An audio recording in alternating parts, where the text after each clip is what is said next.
Dear students, welcome to the Tier 2 of the ISDA-IBA course in Sports Management. I am the temporary coordinator, Alfredo Ruiz, and I am pleased to see you all today. Your academic director, Dev Kumar Parmar, is currently traveling, so he makes his apologies. He cannot be here today. But he was really pleased to be able to invite Mr. Paul Hardy, who will be teaching you for the next two modules. Paul is Professor of Sports Business Management at the International University of Monaco and has great experience in setting up sport events, both in team sports and individual sports, specifically of a combat nature. He will take you through some of the challenges faced in organizing and running such events over these modules. Over to you, Paul. Thank you, Alfredo, and hello, everybody. Great to be with you today. I am going to just start by connecting my presentation for you, and hopefully you'll be able to see that. One second. Can you see anything on the screen? Yes, it works. It's not full screen, but it works. Yeah, I'm trying to get the full screen. Bear with me one moment, please. Why is that not working?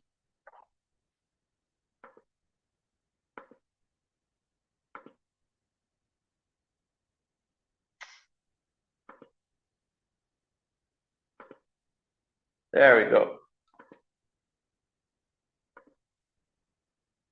Okay, you can see the full screen now? Yes, perfectly. Great, okay. As I said, great to be with you. I'm going to run you through the next two modules, as Alfredo said. So first of all, just to give you a little bit of background on myself. What's happened to my screen? Sorry, folks. I'm more used to lecturing in class, but there. You see that again? Yes, you can see Excellent. Okay, great. So just to give you a little bit of background on myself, in addition to what Alfredo said, my name is Paul Hardy, as you can see.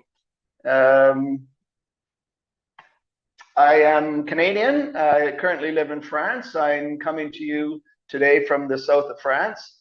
I'm an adjunct professor at the International University of Monaco, and adjunct meaning I'm not a full-time professor, I'm not a PhD professor, but the university uses a combination of PhD professors as well as those with a lot of relevant experience, and that's where I come into play. I teach the business of sport, where we talk about sport engagement, sport marketing, sponsorship, event planning, and venue management. So some of the materials I'm going to go through with you in the next 2 weeks is going to be similar to what we actually do at the university level, and also trying to adapt it to the sport, which I know most of you are coming from, and also the timing that we have. So as I said, I come from a professional background. I've worked my entire career in sport with international federations such as FIFA, World Athletics. I've worked for national federations. I've worked for organizing committees, sport marketing agencies, my hometown sport tourism, and currently I'm a sport advisor through my consulting company called Quattro Sport. I have been at a senior level in the delivery and planning of 5 Olympic Games, 3 FIFA World Cups, hundreds of other tournaments, and recently I was the COO of the World Combat Games, which included boxing in Riyadh in October of 2023. I love ice hockey. I'm a Canadian, so there you can see my the chosen sport of my slide, just to let you know that I am truly Canadian and really do love ice hockey. So I'm going to try to share some of my experience and some of my learnings with you today. We will discuss various aspects involved in the organization of sporting events over 2 sessions today and next week. I would like to make this as interactive as possible, so feel free to ask questions. Feel free to stop me if anything is unclear or you have a comment to make.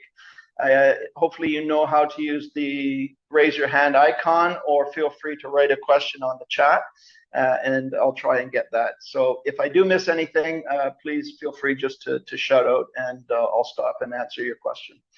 So what we're going to do today is look at the various scale and types of different sporting events, because there are thousands and thousands of sporting events in the world. We're going to look at the basic structure of international sport, including the role played by sport governing bodies and how they govern their different sporting events. We'll look at how events are appointed. They're not always a bidding process, but we will look a little bit at where there is a bidding process, who is bidding for and organizing events, and some of the main reasons for hosting events. We'll get into the components of the event planning process for the organization of sports events. And then we'll identify some of the various impacts, both positive and negative, and some of the legacies as an outcome of organizing sporting events. We'll look quickly at the financial planning and budgeting for sports events. I don't want to get into too much, but we'll look at that at a fairly high level.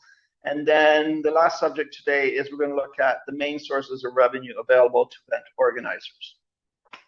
Then for next week, we'll dive into the implementation planning and the execution delivery of sporting events and what's required there. Looking at the concept importance of project management in the organization of sporting events, because they are very complex, as you know, and as we'll see. So they do require a level of project management. We'll look at some basic organizational structures and governance of sporting events. We'll look at the concept of operational readiness and why it's important for event organizers to actually have some form of readiness exercises, be it a test event or roundtable discussions prior to putting on their events. We'll look at the main challenges and concerns of organizing sporting events. Many of these will come out during the discussion anyway, but we'll try and summarize that towards the end. And then we'll identify the main differences in the organization of multi-sport team and individual sports. Actually, we'll touch on that today. Okay, so what you see on screen will be basically what we'll look at next week. So any questions before we dive into this? Okay, so let's dive in. First, I think it's important to understand the scale of sporting events. If we're going to be talking about the organization of events, obviously it's important to understand what are the scale of sporting events globally. So there are millions of sporting events literally around the world. Maybe, I don't know how many exactly, but there are literally millions of sporting events happening around the world. They're organized for people, all types of people, all countries, all genders, young, old, in between. Basically, sport is available to everybody around the world. Events are international, large global events. They're regional through our different areas. They can be national. And then on the lowest level, we have just local grassroots competitions. So both amateur and professional sporting events, from grassroots to the highest elite level. We have single sport events, be it boxing, tennis, etc., to a multi-sport such as the Olympic Games. There's team sports, individual sports. We have one-day events. We have year-round championships such as let's say the Champions League or any type of league. We have participant-led and spectator-led, and those are basically commercial classifications identifying where revenue might be derived from the event. So participant-led, it could be you're paying a fee to participate in a sport. Could be a road race, for example.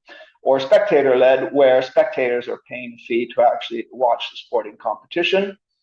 And with so many events, we can determine the scale and the size of events. Normally, looking at a few key factors such as their significance, how much they're followed by spectators on social media, really the significance that they play globally, the media interest, and here we're talking about broadcast media, television media, as well as all sorts of other media, who's following that, the participation levels, be it the highest professionals or grassroots amateurs, and then the economic impact. So there's a number of other factors which would determine the scale and size of an event, but those would be, I would suggest, the main factors to include.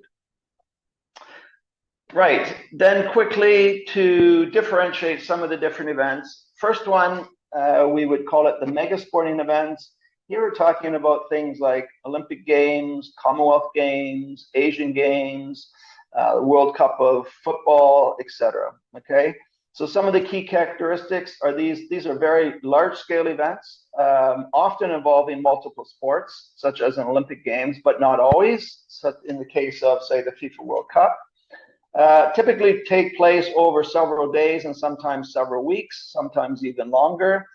They have a high media attention and international participation, so participants coming from many, many countries. And these mega events normally involve a large number of both athletes and team officials, officials to officiate the events, and also support staff. Okay, so those would be our mega sporting events. I'm sure you can think of examples there.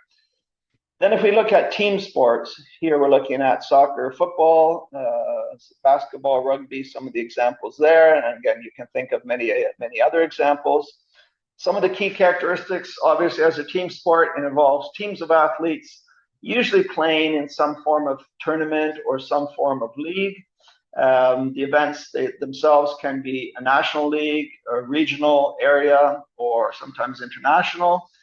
And usually, but not always, usually there's a series of matches or games or rounds that eventually lead to a final, and we have a determined winner, a determined team winner. And then the third one would be the individual sports, so sports such as boxing, tennis, golf. Here we have single athletes competing in their event. Usually this brings more of an intimate feel because there's fewer participants and there's just a different feeling around these events compared to, say, team sports. Sometimes these individual sports can just be one-offs, or they can be part of a larger circuit of a championship, such as tennis Grand Slam or some form of world championship. Okay. So of course we have also individual and team sports included in different mega events, but just to outline the three basic different characteristics of the three categories of events there. So understanding we have millions of events happening around the world that are being organized, I think it's important to understand, to help us further understand the scale of sporting events, that we identify the participants and the stakeholders, all of which need to be involved in the event planning of a sporting event. So first, you would have the athletes, the competitors themselves. Here we have males and females. We can have individuals and teams. We can have athletes who are competing for their own gratification. Again, sometimes they're playing just for the love of it. Sometimes they're representing their school, their club, their country. Sometimes there's an entry fee, and at the highest elite level, there can be prize money involved for the winning athletes. Then we have the officials.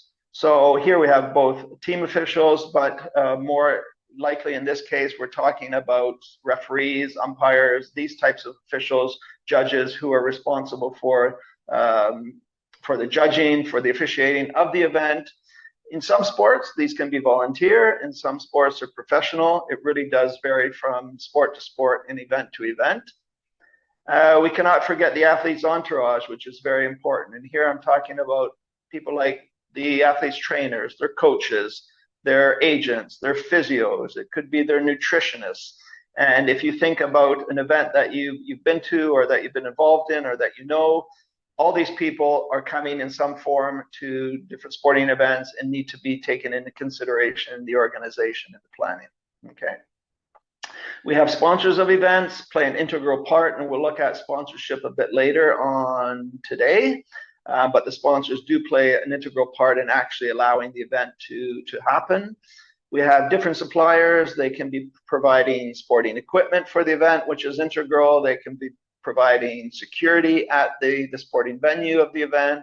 They might be providing catering. So all kinds of different suppliers. Their movements to and from within the sporting arena all need to be taken into consideration in the planning and delivery of the event. Governing bodies and authorities, we'll look at those in a bit more detail later, but obviously these play an important role. Often these people are funders of events as well. Event management, we need managers to run the event. We need staffing to help the managers run the event. We need staffing of the arena that the event might happen in. We need staffing for parking lots, all sorts of things that, that can't be forgotten as part of the sporting event. Of course, we have spectators and fans that play an integral part, also as a form of revenue that would be buying tickets. We have the media. The media very important because they deliver the information of the sporting event and they tell the story. And we need to consider treating them well, because if media are happy, they may tend to write positive stories of your sporting event. And conversely, if they're not very happy, they may tend to write negative stories. So media is an area, a key client group that we want to make sure is happy at the sporting event. And finally, our VIPs sometimes can be, I guess, over-considered, but they are very important. They are key consumers. They can be government authority members. They can be high-level sponsors. We need to remember, though, a lot of these VIPs can be influencers for, say, future events. Okay, so we want to make sure that they're well taken care of at a sporting event. So those are main participants and stakeholders of sporting events. Moving on to event owners and the governance. So it's important, again, to understand how a sporting event is governed, who's governing it, how it actually got to happen, who's overseeing the event. So there's a lot of bodies that represent the interests of sports. Often it's a recognized international governing body. You can see the acronym IGM, or in the Olympic movement, generally these are referred to as an IF. So FIFA, for example, is an international federation within the Olympic movement. These bodies are generally responsible for the development and control of the sport, including the league. Okay. There's not always one recognized body. I would suggest, though, having one recognized body can certainly help streamline things, make things less complicated. So having one recognized body, not always the case, but I would suggest this is seen as the ideal scenario. Generally, event owners are governing their sport through a form of membership. So those who play that sport are governed by the rules and the conditions of that body. Generally, they're setting the rules. Sometimes rules of a sporting event can vary. For example, if we look at the sport of basketball, the rules of basketball may vary between Europe and America, for example, but generally the rules are governed by FIBA, which is the international governing body for basketball. Sometimes it seems that there are sport that lies outside the structure of the recognized Olympic movement. For example, some may believe, in the case of basketball again, that the NBA is far more powerful, and a lot of people may not even know that FIBA is the governing body. They may think it is the NBA. But there is a governing body called FIBA in this case, and the rules of the NBA are basically governed by FIBA, but again, based on the league, the country, the region, things may deviate slightly, but generally following the same rules of the sport. Okay. The more widespread the sport, the more levels of structure developed by the international governing body to maintain governance. So the ideal scenario, again, is that there's a governing body in each country. Again, if we use the case of FIFA, it might be the Spanish Football Association. Then there's an area or regional association. Again, using the FIFA analogy, it would be UEFA, who govern football in Europe. And then globally, there's a body that would govern the overall governance of football in this case, which would be FIFA themselves. Okay, moving along then. Still looking at event owners and organizers. So who is actually organizing events? And here I'll throw open to all of you. If you've got any ideas, just again, shout them out. In this case, you don't necessarily need to put up your hand, but who is actually organizing events around the world?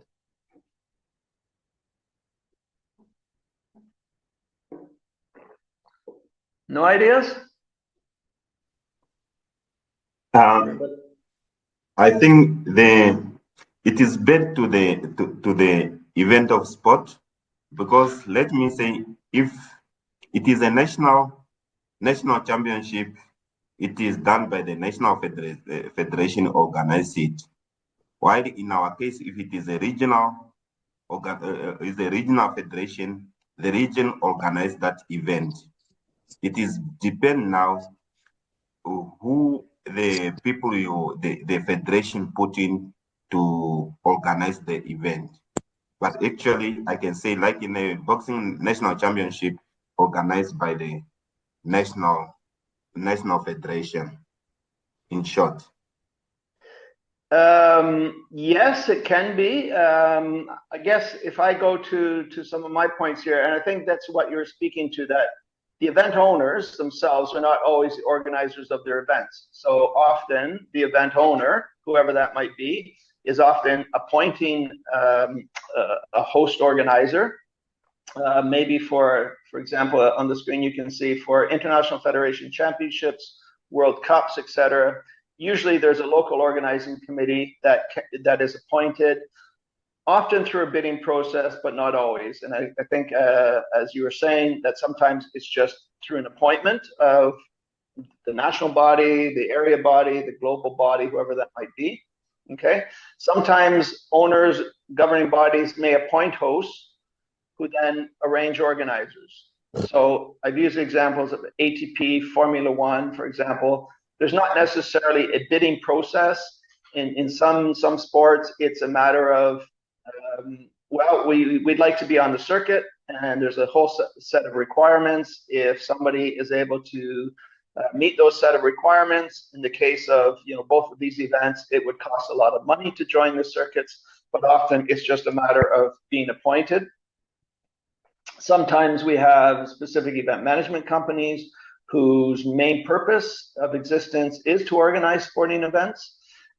Sometimes various independent commercial organizations, various promoters, and I would suggest in the case of boxing, often it's the promoters who might be organizing the events. Sometimes it's local municipalities, so it could be your city who's driving that. It could be a regional state who might be behind that. It could be a National Olympic Committee. And I know in my experience in the Middle East in particular, a lot of the events that are done in countries such as Qatar and Saudi Arabia, a lot of that is driven by their National Olympic Committees who bid for events and then are responsible for the organization of those events. Clubs and educational institutions, so sometimes schools organize events, sometimes clubs for maybe a lower level event. So a lot of different people are organizing events, and it's not always the owners, and probably in the majority of cases is actually not the owners who are organizing their own events, but entrusting another body to do that. Okay.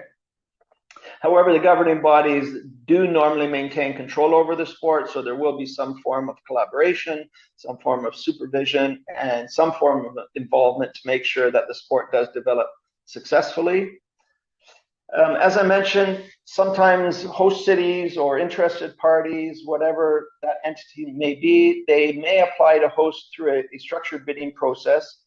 We're not going to get into that too much now because it is a fairly lengthy discussion on its own.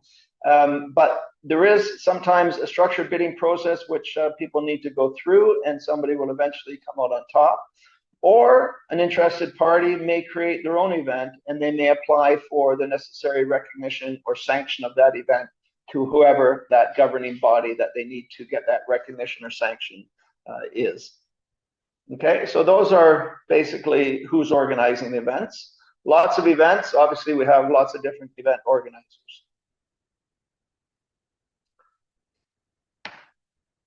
Right, here we go. So this might look a little bit daunting, but it's actually fairly simple. And this is what we call the event planning process. So you can see this depicted in various ways. I like this one because it flows nicely from top to bottom, a bit like what an event organization would look like. Basically, if we look at the different steps, you can see the first 4 steps would be setting of objectives, developing a concept, ensuring that the event is feasible to organize and host, and then actually the implementation planning. All right.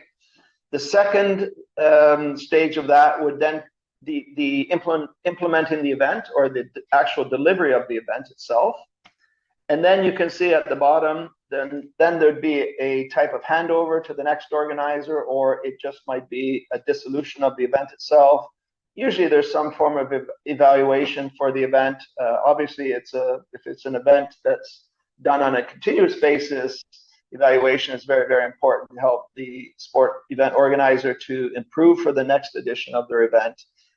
So feedback is very, very important, but often funders of the event are looking for feedback. Obviously, they want a return on investment. There may be different reports that are done as part of the evaluation process.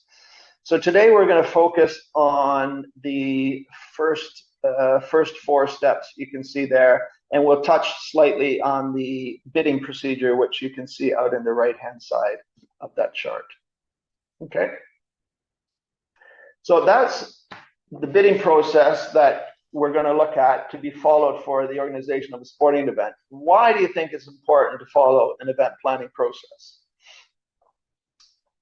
Feel free to just shout out your ideas. Why is it important to follow an event planning process for an organizer?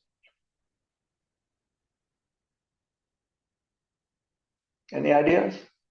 Yeah, I would say that it's very important to follow the event planning process so that you won't miss any detail or any part of the organization short, so that everything that is supposed to be involved is well taken care of. And like earlier, you stated the different part, the partakers or the key element of the good organization event. So it's very important to follow that process so that you won't miss anything. Yeah, good points. Absolutely. We want to make sure that we've covered basically everything before we actually dive in and start organizing. Any other ideas? Actually, to follow the bidding process, that means you need to cover everything which is on your objective of that activities. And the other ways, sometimes we have a checklist whereby we make sure that we touch everything which is needed, make sure that that tournament or that sports is done according to your plan. Thank you. Yep, we need to make sure that all the requirements are understood, absolutely, and that we're following those. Yes, sir. Go ahead. I'm here. Yes, it is very important to follow an event process to help control costs by collecting resources wisely and preventing overspending. To have a clear timeline allows tasks to be completed on schedule, avoiding last-minute stress, guest experience, and measurable success. Yes, you're right. It does provide the direction that that organizers need for their planning and execution, and ensuring that they're on budget, on time, all of those requirements. Anything else? Yes. Yes, go ahead. Basically, if you don't have anything planned that you need to follow, you are planning for a disaster. It's highly possible that should you miss anything that you were supposed to cover, that will actually backfire in the end. So definitely you need to follow the right process. Exactly. And you might have heard the saying, by failing to prepare, you're preparing to fail. So if we don't prepare through following a process, we are definitely preparing to fail. So here's what I've added, some of which has been touched on. Basically, it's very important, obviously, for organizers to be guided by process, because this provides the direction for the planning and execution which is required. Something which people don't often think about is organizers will jump in understanding what are my short-term requirements to deliver this event, and that's what the focus is. Okay, but they can't forget that there's other medium-term and longer-term objectives and legacies that need to be accounted for. So following a process ensures that we have the right balance between the short term, the medium term, and the long term objectives. And those longer term objectives are what we could call the legacies of an event. Okay, they can be physical legacies in the form of a new arena, could be financial legacies in the form of money that's coming in, could be human legacies through the development of volunteers, of event managers, etc. So a process ensures that all of this strategic planning for the long-term legacies can be accounted for within the planning process. All right. It also allows, and I think this was mentioned on making sure the event is feasible, right? So we need to ensure that there's a feasibility analysis at the beginning of the process before somebody even decides whether they actually want to bid for an event or to host an event. So without following a process and without understanding whether it's feasible or not, people are running into something which potentially could be disastrous, particularly financially. So this process also allows organizers to forecast the extent of their benefits of the event, but also the expenses of the event, and therefore allows them to put together a proper budget at the early forms of staging. And when they can have that forecast of a budget at the beginning, they can actually gain support for the event. And then perhaps they're looking for funding from authorities, you know, to show that they're following a process, that they've gone through the steps, that there's a proper budget in place. And funding authorities will look at that and say, okay, it looks like you've been doing your homework. It looks like you're well organized. It looks like your budget makes sense. Yes, I'm happy to help fund the event. And then the other support, which is very, very critical often, particularly in bigger events, more the mega events we looked at, are the support of the public. Okay, having the support of the public is very, very important. Without the support of the public, I would suggest an event is not actually starting on the right foot. You know, if there's a lot of public criticism of the event, maybe of the costs, spending taxpayers' money, whatever that might be. So again, following a process, getting the support of the public at an early stage is very, very important. So who is bidding for events? Now, we looked at who's organizing events. Could be some of the same entities, but others, who do you think are actually bidding to host events? Again, just shout out your answer. National federations, national Olympic committees. Yep. Government. Event companies. Sorry, what was the last one? Governments. Host cities. Host cities, governments, yep. And governments could be a host city, it could be a host region, state, could be the country itself. It can be a promoter. It can be a promoter, exactly, especially in the boxing world, I guess. I mean, you guys know that much better than me, but here you can see what I've included as private organizations. So could be an event organization, event marketing or agency. It could be a specific sport company. It could be a promoter. We looked at the national federations, who are the national federations of a member federation. It could be the National Olympic Committees, as in the case of Saudi Arabia, Qatar, who are often the organizers. Different levels of government. Sometimes the tourism boards of a city get involved. It could be clubs or teams who are bidding for the event. And then it could be others. It could be others that we haven't actually thought about.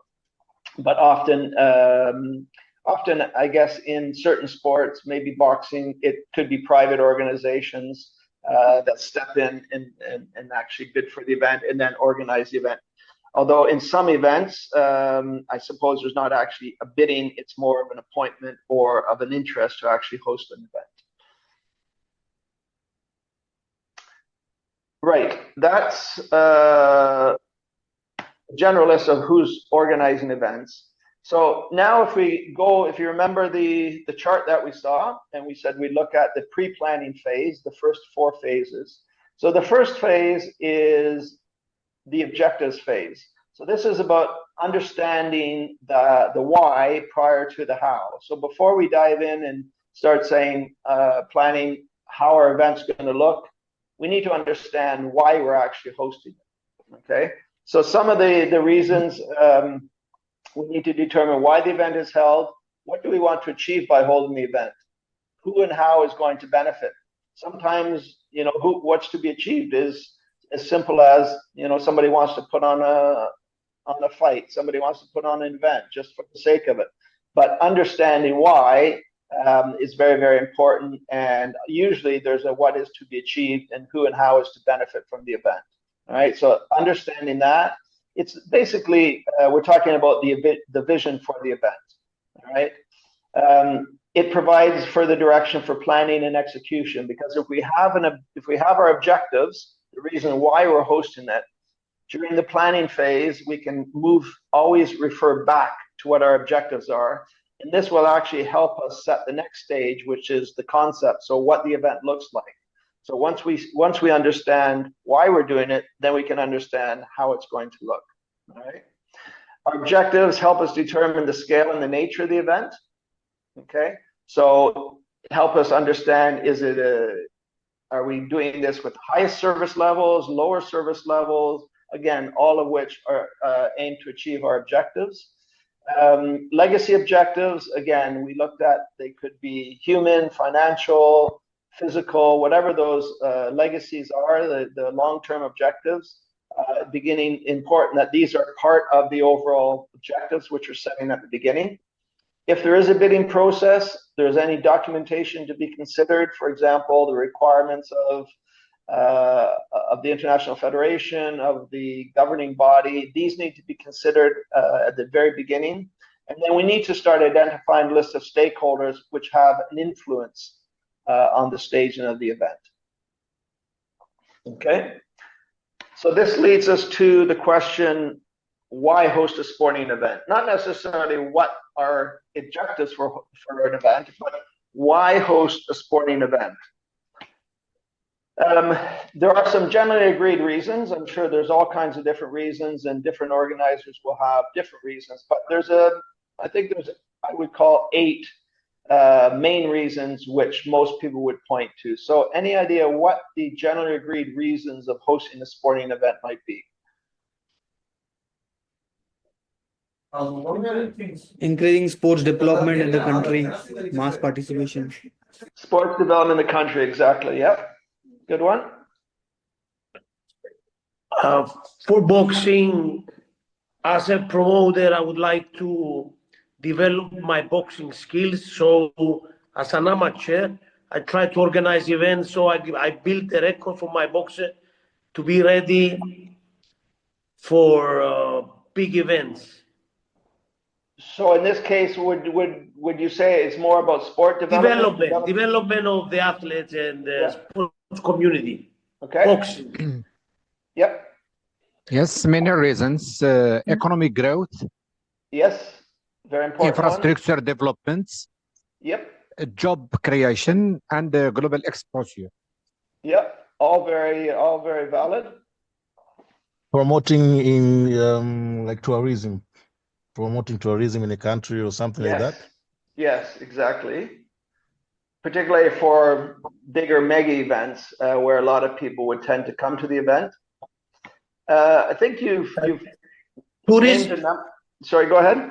Tourism, yes. Tourism, the way of life, like in Saudi Arabia now, we see the planning of the Saudi. They want to exchange different cultures, try to the ethics to get more to Europe or to the States. Yeah. I think also to build a sporting legacy, because certain sporting events like the Olympics or continental games have created a brand identity and a name. So to continue in that legacy and bring countries together for sports development. Yes, exactly. And I think we've probably hit them all, maybe in slightly different wording, but I think the meanings are basically the same. And an event would not necessarily, I mean, they might host an event for one reason, they might host an event for numerous reasons. I would suggest most people organize an event, it's probably for more than one reason. And again, here you can see on your screen what I would call the main reasons. Again, doesn't encompass absolutely everything, but if you look in literature, you'll see these probably as the main reasons for people hosting. So first one can just be the image enhancement of hosting an event. So you're raising the profile of the city it might be in, of the region, or of the country. Look at, I don't know this is the exact reason, but if you look at Saudi Arabia, for example, hosting a Tyson Fury fight, it might not be about, it could be about sport development, but it might just be, such a high profile event that they want to gain the attention of the world to say, hey, look, we're a serious player in the sport organization world, and we're able to host these major events. Olympic Games, you could point to that. Often they're hosting these mega events to raise the profile of a city and of a country.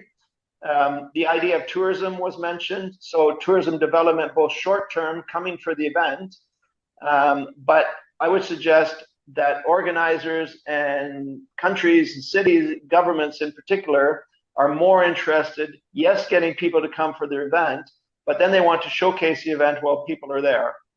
Okay, they want to show great images on television broadcast of their event. They want people to come there, have a great time in their city and their country, and then have them, go home, tell their friends what a great experience, and then having them come back on holiday. So attracting tourism, both short-term and long-term. It was mentioned the economic impact or benefits. So here we're talking about the money spent in the city by the organizers, by participants, by sponsors, by spectators. People come into the city, they need accommodation, they eat, they drink, they travel, they shop. So depending on the event itself, there's a higher economic impact, and there's tools that can actually measure what the impacts of sporting events are. I think it was mentioned legacy. So sometimes events are hosted for legacy reasons. It could be to leave it infrastructure. Again, it could be a new sporting venue, or it could be around urban development as well. So it might be that an event created a new subway system, a new metro, underground, like in the case of Qatar for the FIFA World Cup. They built a new underground system, and now they have a great running metro. It could be around human development. It could be around regeneration of derelict lands where a new venue was built for a sporting event. London 2012 Olympic Games is a great example. If you know London and you know where the Olympic Stadium is, it was a really derelict area, just wasted land. And part of the strategy and legacy and reasons for hosting was to develop that part of London, and it's done a great job there. Sometimes it's just about using existing facilities.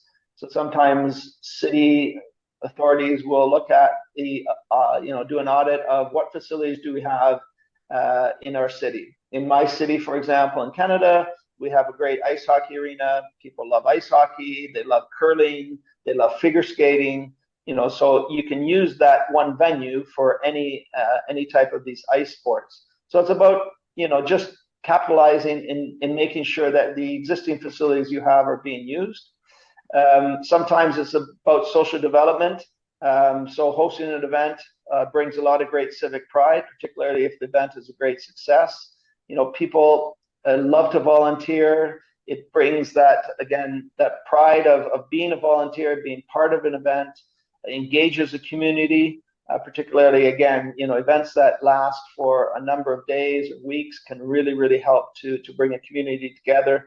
And then there's that leads to the civic pride. So the community has engaged in the event. They feel proud at the end of the day that they've been part of hosting something really special. We heard about sport development and participation. So sometimes it's about the athletes themselves that are participating in an event, so helping them grow in their sport. Sometimes it's about inspiring the next generation. So having a sporting event in your country, in your city with the world's greatest athletes, kids are coming, they get inspired, they want to join the sport. So it's all about, can be about sport development and participation. And sometimes it just provides a home field advantage. So in the case of the Olympic Games, for example, there's a lot of research and studies on this, that the host country of an Olympic Games will tend to win more medals than they've ever won previously at another Olympic Games. So it does provide a bit of a home field advantage sometimes, not always, not in every sport, but certainly that can be one of the reasons that people host sporting events. Okay, so generally there can be others, of course. These are the generally agreed reasons for hosting the sporting event.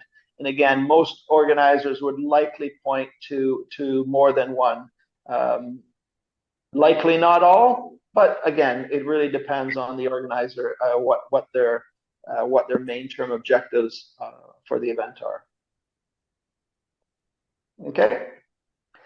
The second stage, if we think about our chart where we outline the first 4 stages, the second stage is the concept of the event. So we understand why we're doing the event. Now we can understand how we're going to do the event based on the reasons why we're doing it. So the concept is really, what is the event going to look like? Okay. So here we start to consider the scales of the event and the operation. We need to understand the timings of the event. What time of the year? How long? What facilities do we need? Where is it going to be held in our country, in our city? Are the facilities existing now? Do we need to build anything? All of these things start to take shape into the planning. Consideration to the show of the event. So I like to say that sport is more than sport. Sport is entertainment. And we need to start thinking about how entertaining we want to make this. Is it going to be something simple, really bare bones, or is it going to be very theatrical? Is it going to be like the NFL Super Bowl, which is, some people think that the rest of the show is probably outperforming sometimes the actual sport on the field of play. So again, we just need to start considering the show. And again, that's going to be based on our why and helping to achieve that. Okay. We need to start identifying our strategic partners. So our local government authorities, our national government authorities, which national federations, governing bodies are involved that can help us in the planning, in the delivery. Usually they have a level of expertise within the national federation. How we engage the international governing bodies, what are their regulations and requirements, what is our commercial investment around the event. We're looking at the event owners, again, their involvement, the promoters of the event. Is our event to help charities, for example? What sponsors are we likely to get? What role can the sponsors play? And then finally, who are the actual participants? Are they grassroots participants? Are they elite athletes? Again, understanding what kind of participants we have in our event. We're identifying the stakeholders. We're determining our corporate governance. So what is our organizing committee structure going to look like? Who's going to lead it? What influencers do we have that can help? We need to look at the after use and after users for any new facilities. So these are basically talking about the new builds of facilities. So before we build a venue for our event, it's important to understand what's going to happen at the end of our event. Our event will finish. We've had a great time in this new venue, but there needs to be an identified use and users for this event. Otherwise, it's going to become what you might have heard the term a white elephant, which is basically a venue that just sits barren and doesn't get any use. Okay, so very, very important at this stage, well before planning starts, that the organizers understand what is the use of the venue and after the event, who's going to be using it, and bring those people into the organization and the design and build of the stadium. Because if it's going to be used for grassroots community level, you want the community to be involved in the planning of that venue. And then finally, we're looking to determine who are our target markets as far as customers. So we need to start thinking about selling tickets. Who are we going to target?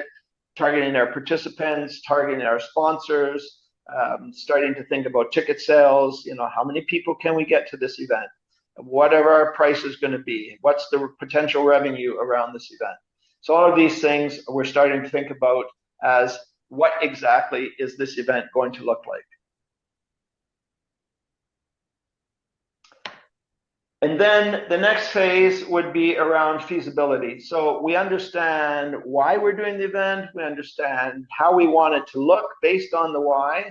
Now we need to understand, is it actually feasible for me as an organizer to go ahead and either bid on this event or be appointed or create this event and deliver this event on budget, okay? So we need to understand here who's responsible for the delivery of our objectives. Who's responsible for the delivery of the event? How are we going to organize it? Who's going to organize it? What expertise do we have available to us? So what are the resources required as far as human resources? We need people, event managers. We need a team to help us organize. What facilities do we have? What are the costs of using those facilities? What equipment is needed? Starting to think about our marketing plan, the different services. So all of this is going to be considered in the overall event implementation, and to make sure that we understand what requirements we have for the event, that we can actually deliver those requirements. Okay. So understanding all of this, we then start to prepare an event budget according to all these requirements in order to achieve our objectives. Okay, so the why, and to help us deliver our concept. All right, that we need to understand why and how before we start to develop the budget, because we need to know what our requirements are, what our service levels are going to be, etc.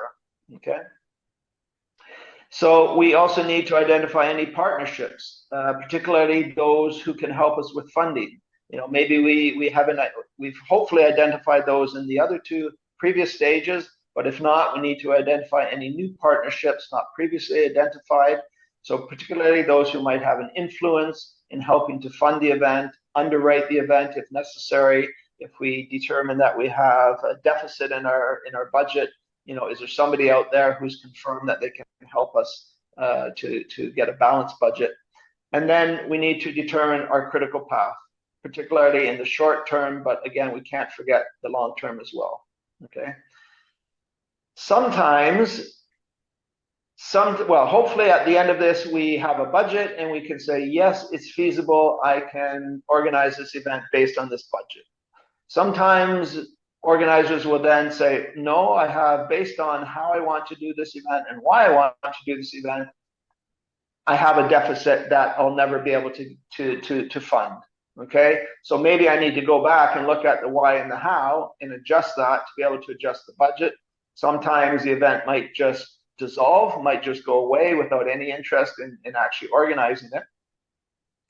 Sometimes there's other influences as well, and you may know from your own countries, from past events, sometimes budget gets overshadowed by politics. And by that, I mean, it might not matter to a country what the deficit might be of organizing the event. The country is ready to pay that deficit because they absolutely want that event in their country. Something like the Olympic Games doesn't happen without huge national government commitments, and that would be a good case where they know that they're going to have to put up a big chunk of money regardless, but it's that important to the government to be able to host that event.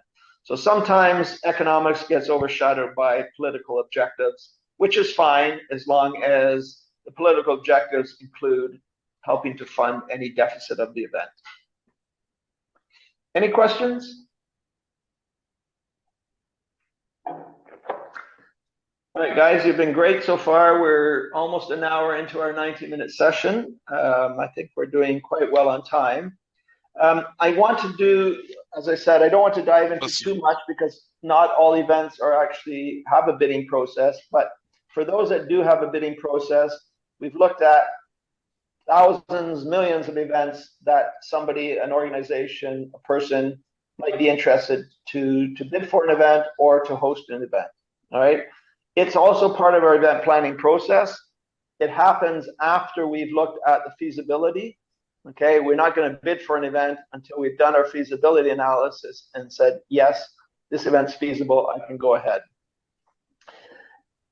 Not all sporting events require a bidding process. It often depends on the size and the scale of the event. So if there's a lot of interest in an event and hosting an event, usually an event owner would have some form of a bidding process, but not always.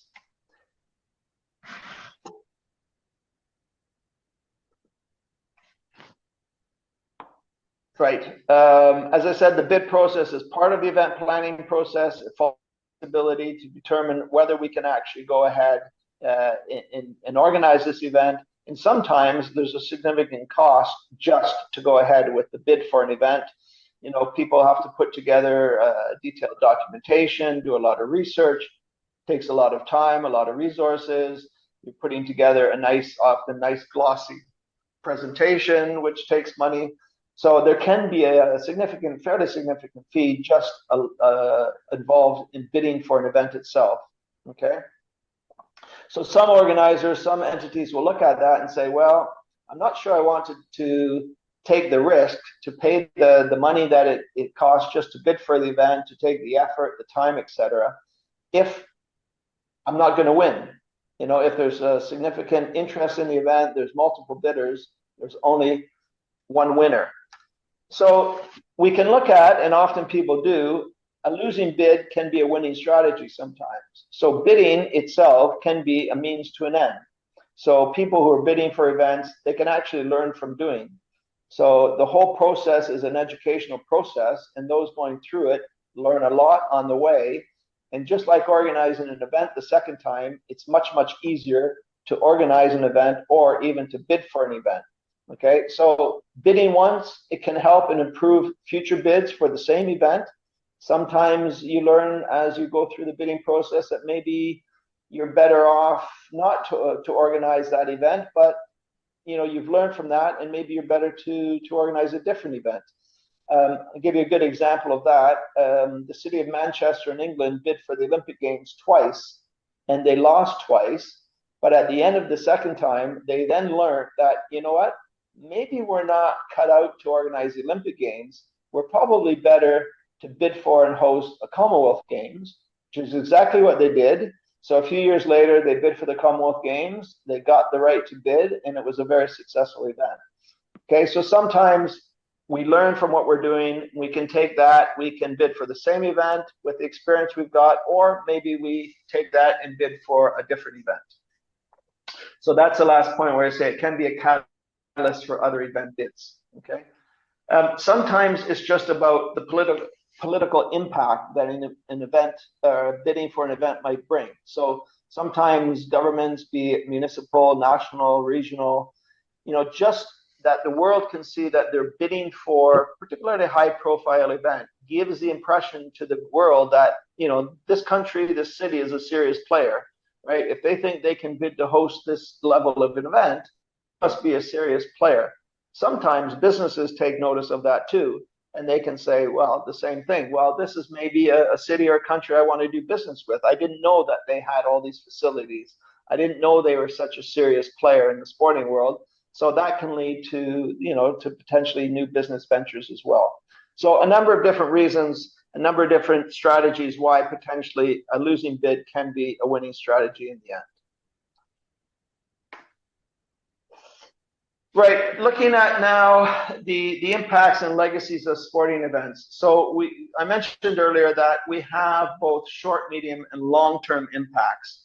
And the long-term impacts are what I like to refer to as the legacies of the event. So everybody knows the concept of legacies, but the legacies for me are the actual long-term objectives. So that's why, going back to our reasons why we're doing it, what is our vision for the event, we include these long-term objectives, which are the legacies.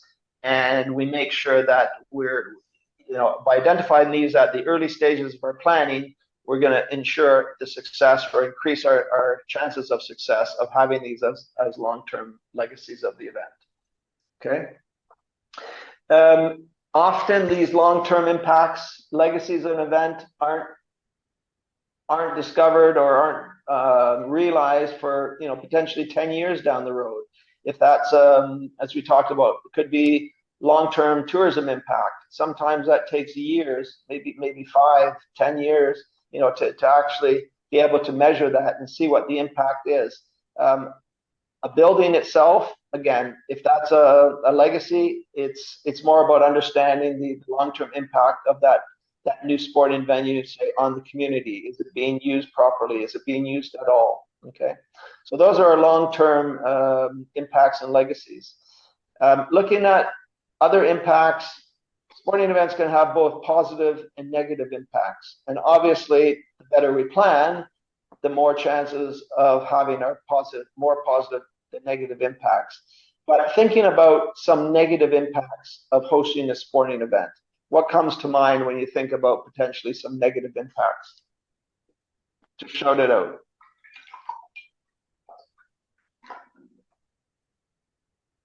Anything?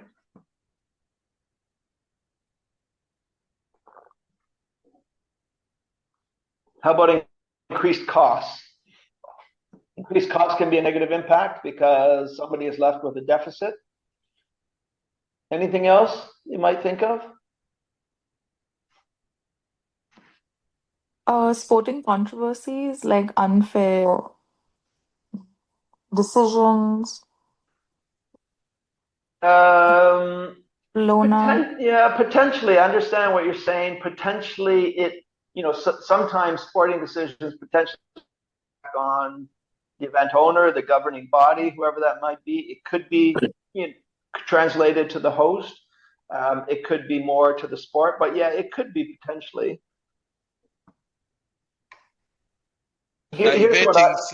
Diverting some resources. If it's the OCs, the government, sometimes they do divert some resources which can be used for other people's services and put in the sport. So there's been scarcity on some services in the country. Okay. Well, here you can see what I've included. So increased costs. Obviously, that needs a good budget at the very beginning and understanding where the funding is coming from. What are your expenses? But think about often somebody putting together initial budget, even preparing for a bid. In the case of the Olympic Games, for example, you're being awarded the Olympic Games 7 years before you actually host it. Okay, so you're developing a budget probably 8-9 years in advance. So it takes a lot of forecasting, and a lot of things can change. So there can be increased costs. There can be sometimes a negative impact on the societal image. So I think a recent example I can think of would be in Doha, Qatar, around the FIFA World Cup. If you remember, there was a lot of negative publicity about workers' welfare and a number of other things which didn't necessarily at the time bode well for Qatar and for Doha. Now, I can also tell you I worked at the FIFA World Cup in Doha, and I know that not all of the stories were accurate. But you know what the media are like. They like to portray scandals and negative stories sometimes. So the societal image, although whether it was true or not, sometimes that's what's being written, and it's hard to overcome that. Now, luckily, in the case of Doha, the tournament itself, the football itself, was outstanding, and those were, I would say, quite forgotten once they actually started playing the sport. Environmental impacts, again, more and more, the impact on the environment is something which is on all of our minds. Sporting events, particularly large events, leave a huge carbon footprint, a lot of emissions. Building of new venues, again, have a huge environmental impact. So sometimes that can be a negative impact. City planning processes, again, sometimes it's not done in conjunction with the planning of an event. So that can all go wrong. And as I mentioned before, the term white elephants being a venue that's used for an event, usually that's built for an event, and that is not used appropriately following the event. Okay, maybe you can think of examples in your cities or countries. Usually it's from bigger events where a number of venues are being built. Luckily, the IOC, as the governor of the Olympic Games, now discourages the building of new venues for Olympic Games hosts. and really encourages existing venues or temporary venues to be built. Okay, but those are some of the negative impacts potentially from hosting a sporting event. Obviously, effective planning can help minimize those negative impacts and help us achieve our positive impacts.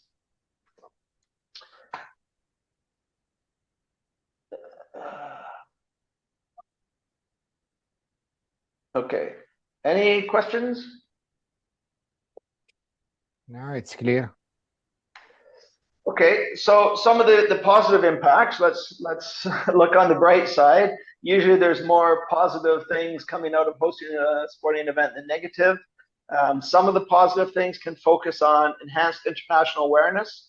So of the sport, of the event, of the city, of the country that it was held in, increased economic activity from hosting of the event.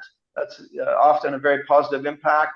As an example, and again, it's at the highest level, but the economic impact from hosting of the Paris Olympic Games was projected to bring in $9 billion of revenue into the city of Paris by hosting the Olympic Games. Okay, even an event I did in a much smaller event, I did a cross-country running championships in Uganda some years ago, and we measured the impact of that event, and it was 2.7 million of economic impact for the city of Kampala. So, you know, big events, small events, all of them can have a positive economic impact from the hosting the event. Often we have enhanced facilities and infrastructure. So it can be the building of new facilities. It can be the building of new infrastructure, like often airports get refurbished. The case of Doha, where they actually built a metro line. So that's a positive impact which can come about. And increase social and cultural opportunities. So when we looked at, you know, reasons why sometimes communities host events around that civic pride and community engagement, again, that can all be a very, very positive impact from hosting a sporting event. As I mentioned, the long-term impacts we can refer to as the legacies of the event. And when we look at the long-term impacts, again, these aren't an exhaustive list, but the main ones I would suggest are usually the regeneration of unused or derelict land, the generation of new facilities and services or refurbished facilities and services. Sport development we talked about can be environmental, can be very, very positive as well. The sport can be a catalyst for environmental activities, economic impact and development, again, through things like tourism, but also from the money that's brought into the event itself. Okay. Those would be our main long-term impacts and legacies and our positive impacts from hosting sporting events. We're going to move now to some of the financial planning and control of an event. So as I mentioned before a decision is made to even bid for an event or decide to host and organize the event, an owner, an organizer, whoever that body might be or person might be, needs to understand if this event is affordable, if I got a balanced budget, have I got the revenue to pay for the expenses I've got. Is it affordable to achieve the objectives, which should include both financial and business objectives? Is it desirable? Do people want to see my venue or my sporting event? Are people going to come to my sporting event? Are they going to watch it on TV? Is there an appetite for this event? Or maybe I'm just doing it, it's a grassroots event and it's desirable by the young amateur athletes that will participate. So there's got to be a desire from somewhere. Okay, is it marketable? Is my event, am I going to sell tickets? Can I sell television broadcasts, etc.? Is it marketable? Can I sell sponsorship? And then finally, is it manageable? Can I actually manage to deliver what I need to deliver? You know, I know all the different requirements that are taken into consideration. I know all the national or the governing body requirements for this event. Can I actually manage all of these? Can I deliver what I need to deliver? Okay. We then look at what we would call a short-term financial plan. So the short-term financial plan can also be referred to as budget. This is probably not anything new to you. I'm sure you understand the budgets, but just as a review, the key contents of an event budget are the revenue and the expenditure, and there's got to be a financial control over all of that, okay? Budgets differ by size, by event, by different requirements of the sport, of the organizing, of the event owner, for example. And as mentioned before, it requires a degree of forecasting, particularly if you're putting together an initial budget years in advance of actually hosting the budget. So for that reason, budgets also need to be flexible. They need to allow for revision to accommodate any changes in, let's say, income generation, where maybe you thought, you're going to sell a lot of sponsorship, but that didn't work out well. Maybe changes to your funding, inflation can affect an event budget, the cash flow, and sometimes just world events. I don't think the Tokyo organizers ever considered that there was going to be the global pandemic called COVID-19 when they set out to organize the Tokyo Summer Olympic Games. That had a huge impact on their budget, huge impact. And obviously they had to be flexible to be able to accommodate that. Okay, so once a budget is set at the very beginning phase, it needs to be monitored, it needs to be reviewed, and it needs to be adjusted as necessary.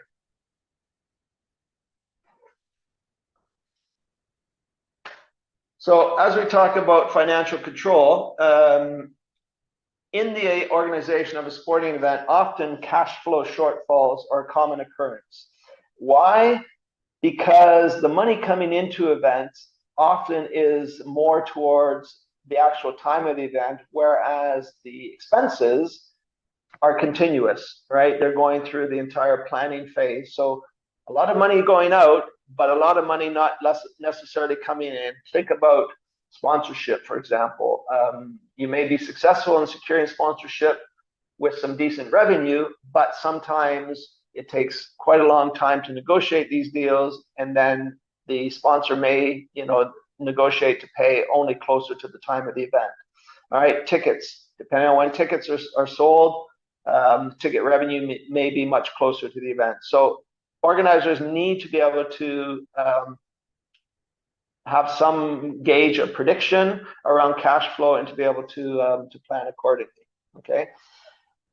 Also, not just the time that the budget was developed, as we mentioned, it could be in the case of the Olympic Games 8-9 years before actually being awarded the event, organizing the event itself.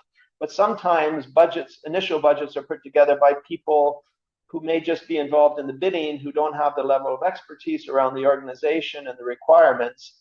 And then these people are not involved in the actual delivery of the event.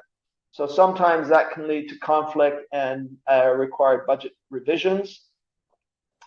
Joint ownership of an event, it can help alleviate the risk. So joint ownership, sometimes if it's a mega event like a FIFA World Cup, it could be two countries co-hosting, or in the case of 2026, 3 countries co-hosting. It could be just joint ownership of an event through different levels of government. So it could be the city is helping contribute, the federal government is helping contribute, and the organizers are helping contribute. So joint ownership in that respect can certainly help alleviate the risk of sharing the financial accountability.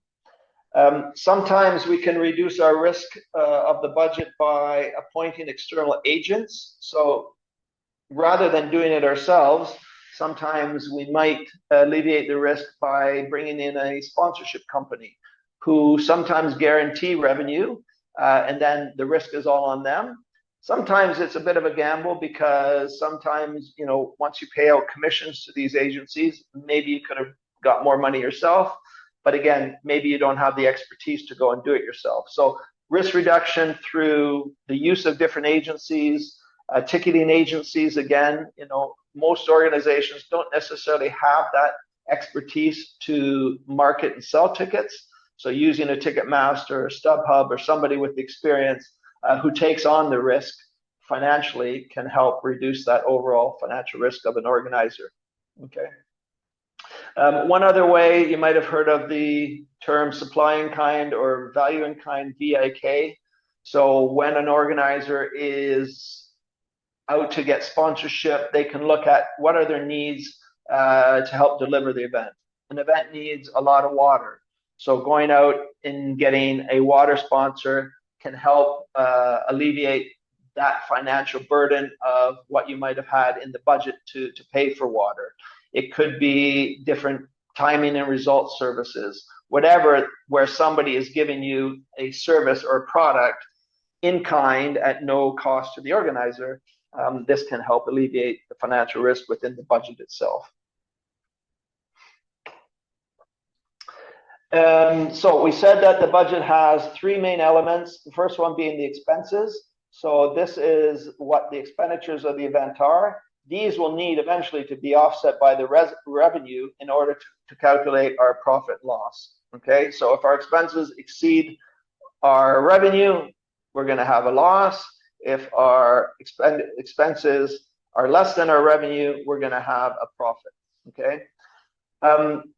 We can look at each of these different expenditures, normally referred to as a cost center in budgeting. Okay, again, I don't want to go through a whole lot of accounting principles, but the basics, we would have something that's called a cost center, which is related to a certain aspect of the event. And here you can see some typical cost center examples. So we might have cost centers that are called staffing, participants, facilities, accommodation, transportation, marketing, medical. And then within those cost centers, we would have individual line costs. Okay, so these line costs would make up a cost center. Hopefully that makes sense. So if we look at staffing, one of the line costs could be wages to pay our staff. It could be other human resource costs, which are involved in the staffing. If we look at participants, one of the line item, individual line costs might be prize money that we pay for the winners. Under transportation, we would have bus hire, we would have car rental, all those different things. So they would make up the actual cost center through these individual line items of a cost center. Okay. To try and make a bit more sense, I've given you a brief example. This was a smaller event I was involved in, but if you can see the numbering there, so those would be our cost centers. Okay, event planning, logistics, medical anti-doping, host broadcaster, technology, etc. Okay, those are our expenditure cost centers. And then we've got below that revenues. Okay, so you can see some typical ones, maybe revenue, funding from public institutions, revenue from sponsors and suppliers, revenue from ticketing. And then, as I mentioned earlier, you take your total expenditures, your total revenues, and that will help you determine your profit or loss. And then just to add the individual line items. So in this case, let's look at number 2, a bit hard to read, but you can see that our cost center is called logistics, or that's the overall budget item. And then our cost center would be called stadium and warm up. Okay, and then our individual line items under there could be the rental of the stadium. We need furniture, we need equipment, we need communication networks, we need to do some upgrade work. So those are the individual line items which would all form that cost center called stadium and warm up. Okay. A quick accounting lesson. I'm not an expert myself in accounting, so hopefully that's well understood. And then when we look at, say, revenue can be derived from funding, either funding or income generation, okay? And organizers need to take into account a realistic approach. So they need to understand at the very beginning, can I get public funding? Particularly in major events, nobody would ever go forward with bidding for or agreeing to host the event if they didn't have a guarantee in writing by their public institutions, be it city government, federal government, whatever that might be. It would just be absolute organizational suicide to go in without those guarantees, okay? So funding can be an investment in the event. maybe with no return on the investment other than, a good event is organized. The federal government invests a lot of money into funding the event. Obviously, they're not getting necessarily any funding back, but they can benefit from the tourism that comes back, from the image enhancement of the country, of the city, etc. And then the other way we can make revenue is through income generation. And this is about the exploitation of the event and the assets that the event has. Okay, so it's about selling sponsorship. It's about selling tickets. This is where we can generate our income. So just to differentiate between funding, which is often from an institution, not necessarily with looking for any financial return on investment, and then income generated through the assets that the event has. So government funding, we talked about, often governments have a sports strategy as part of their government program that will fund events based on their own objectives. So I know in my own country, in Canada, there's a Sport Canada policy. They have their own objectives. If your event fits the requirements of the objectives, then they're likely to give you money. If not, then it's probably a tougher negotiation, okay? But a lot of governments do have a strategy for hosting of international sporting events. And again, as I said, this is required, these guarantees, particularly for bigger events, are required at a very early stage before the bid even goes ahead. Okay, on the income revenue generation side, an event needs to look at the assets it has. So what does the event have that it can sell? So when you build a sponsorship program, you need to understand, what am I selling to a sponsor? Is it signage? Do I have the right to have signage? Where can I have the brand visibility? Often, those better rights are held by the event owner or governing body, who will come into your event and say, okay, we have our own sponsors. You have to give them visibility. You can have lesser visibility for your own event sponsors. Not always the case, but often the case that the event owner is holding the better rights for themselves. Okay, so sometimes they're restricted by what they're able to sell. Could be based on the event owner, it could be the venue, it could be, visibility restrictions, whatever that might be. So that forces an event owner to be creative. They need to first understand what the main assets they have. Okay, what are they? What's available to me? Doing an audit, understanding those main assets, being creative, and then packaging them all together. Okay, so the main assets, usually, again, this is not exhaustive, but the main assets would normally be media or broadcast rights. Okay, so money from broadcasting globally your event, from sponsorship, from ticket sales, hospitality, and then licensing and merchandising. So selling event materials around the event. I'm going to go quickly because I've got a few more slides to get through, and we've only got about 5 minutes. So when we talk about sports media or broadcast rights, this is probably the most lucrative asset that an event may have to it. But again, it's also the most important. So sometimes, or very often, the event owner will keep that and sell the rights for themselves. But if you think that sport content dominates the most watched television programs around the world in many of our countries, and there you can see a brief definition of what media or broadcasting rights are. Basically, it's a negotiation with a commercial concern to show a property on television or radio, either live, delayed, or highlights. Right? Again, for most sports organization rights holders, the sale of media rights is the biggest source of revenue, but also the biggest source of engagement with the sporting event. Okay.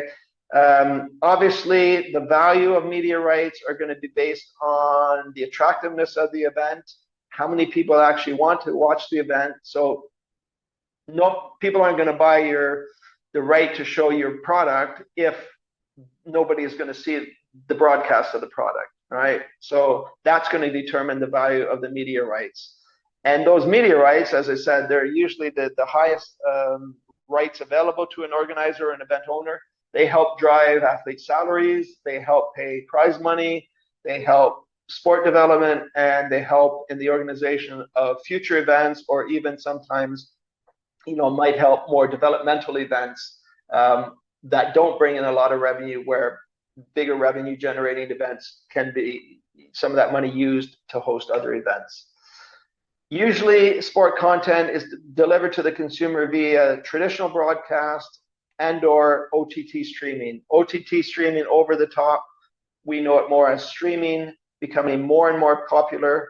The traditional broadcast media usually includes television and radio, and that's then broken down into traditionally linear TV, which is the official name, or what we might refer to as free to air. So basically, you're not paying for a cable channel, or it can be broadcast on pay TV, which is, I think, often the case in boxing matches. But more and more, streaming platforms becoming more prevalent in the coverage of sports events. Okay. Then the sponsorship, there you can see the basic definition of sponsorship. It's a provision of funds or other forms of support. So provision of funds being cash money, which is always important to an organizer, but also other support. As we said, it could be equipment for the event, it could be buses for an event, it could be water, whatever that support might be. And in return, somebody is getting rights associated to the event. Okay, so a sponsor is paying money or giving goods and services. They're also getting some rights to show their brand, to activate different activities around the event, etc. So this is likely the second most important source of revenue for an event. Sometimes it could be ticketing, between ticketing and sponsorship, again, depending on the event and the sponsorship program. It's important for the event owner to organize the event because it brings in money. It brings in support, it brings in products, and it brings in necessary services, okay? Like media rights, often the best sponsorship rights are maintained by the event owner because they can be quite lucrative, and they'll have their own international partners that they bring to an event. So again, the event owner or the event organizer is often left with lower levels of sponsorship to sell. Still can help the event, of course, but it's not the same levels of money that necessarily would be coming in if they held all the different rights. There's a lot of competition in the sporting world to secure sponsorship. I think in my class, I discussed with our class, it's 90% of all sponsorship revenue goes into 10 different sports. And a lot of that is into professional sport in the US. So there's a lot of competition to secure sponsorship money, to secure sponsorship brands as part of their event. So again, organizers need to fully understand what assets they have available, the value of the assets, and then package them creatively to be able to sell and bring in that necessary funding, be it money, be it services, be it products, be it goods, etc. Okay. I'm going to skip, and maybe we'll come back to these next week, but I wanted to leave off, first of all, let me see, sorry, we'll just, we'll come back and start next week with income generation on ticket sales, corporate hospitality, and licensing and merchandise, which will not take us very long, but I don't want to go over time. Hopefully you found that somewhat interesting. I hope I didn't go too fast. There was a lot of content to cover. I think next week will be a bit more relaxed because I think there's a bit less content. Hopefully we can make it a bit more engaging. Again, I'm sorry I had to rush through some of the slides, but again, we've got 90 minutes and I don't want to take up more of your time. I do want to leave you with one little piece of homework though, and it's very topical. So I discussed this interesting event with my class, and we had a great dialogue and engagement. And you remember the Mike Tyson, Jake Paul fight, if you want to call it that. And this is what I want you to consider. Okay, people have different opinions. The media wrote a lot of different things on this. So we're talking about sporting events. So just think about, was this a sport event? Was it business? Was it about engagement? Or was it entertainment? People have different opinions.